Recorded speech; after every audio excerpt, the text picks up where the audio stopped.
In the first half of the year 2020, I was a senior in high school. Me and my friends were having quite a lot of fun until the coronavirus came around and barred us from hanging out with each other pretty much.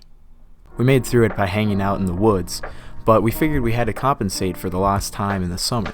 One of the things we figured is we had to take a big trip. A trip we had dreamed about since about 9th grade. We planned for some time in July, made a rough plan, booked a few campsites, did some last-minute packing, and then the day came. We had 12 people and 3 cars. A Chevy Tahoe, a Ford Equinox, and the Jeep. We crammed way too much stuff in our cars and set off. Well, 30 minutes into the trip, disaster struck. I looked at my dashboard and a strange light appeared. It was a small thermometer. My engine was too hot. I had never seen this before, so to be honest, I didn't really know what to do. We pulled over at the next gas station and popped the hood open.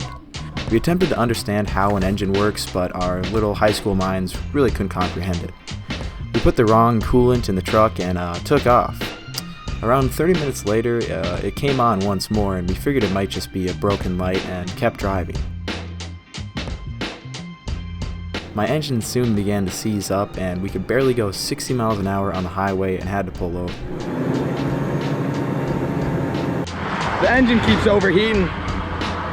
It's kind of part of the mission now. This was probably the scariest moment of the trip. Already only about 45 minutes in, my parents said my car was too old and that I would have to cancel the whole trip.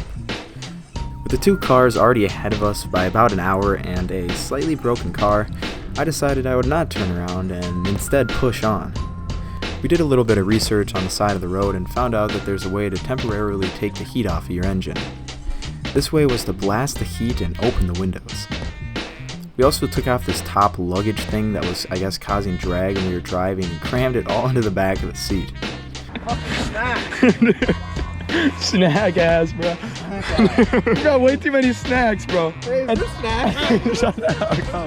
Our situation was at an all-time low because there was just stuff crammed everywhere, the heat was blasting, the wind was just howling through the windows, and everyone was extremely uncomfortable. But, as the late John F. Kennedy once said, "We choose to go to the moon in this decade and do the other thing, not because they are easy, but because they are hard."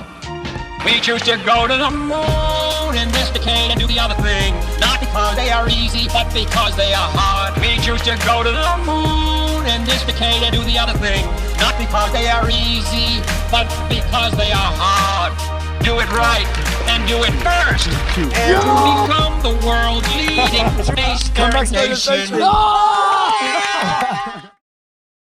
This first drive was from Minneapolis all the way to the other side of North Dakota.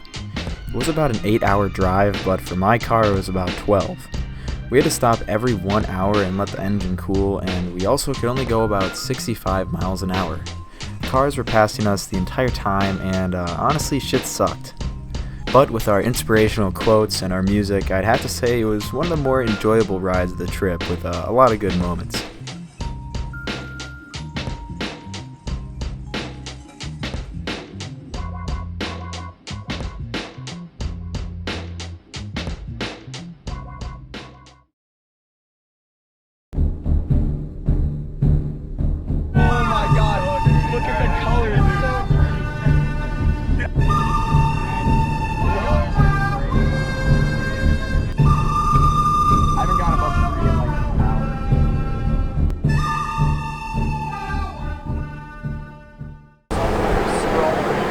What's up, vlog? We finally got there at like 6, and we set up some stuff, ate burgers, and then finally headed off into the beautiful park.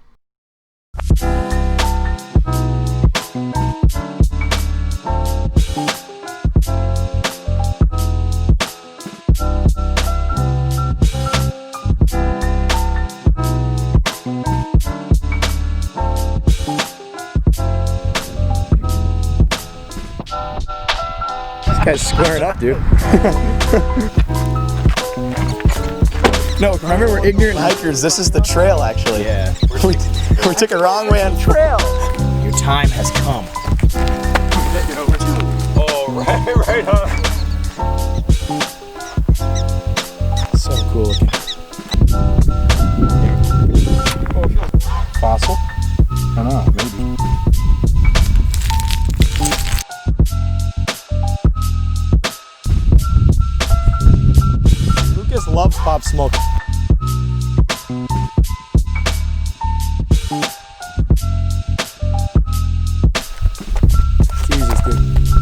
far down. Dude, we shouldn't have stood on top of that.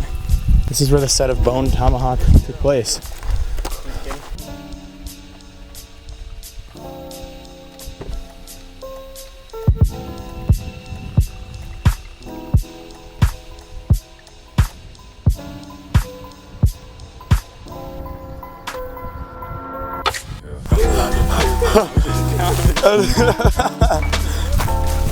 Dude, that was literally the funniest moment in the bush. We were all just petrified, just standing, and then you just took off.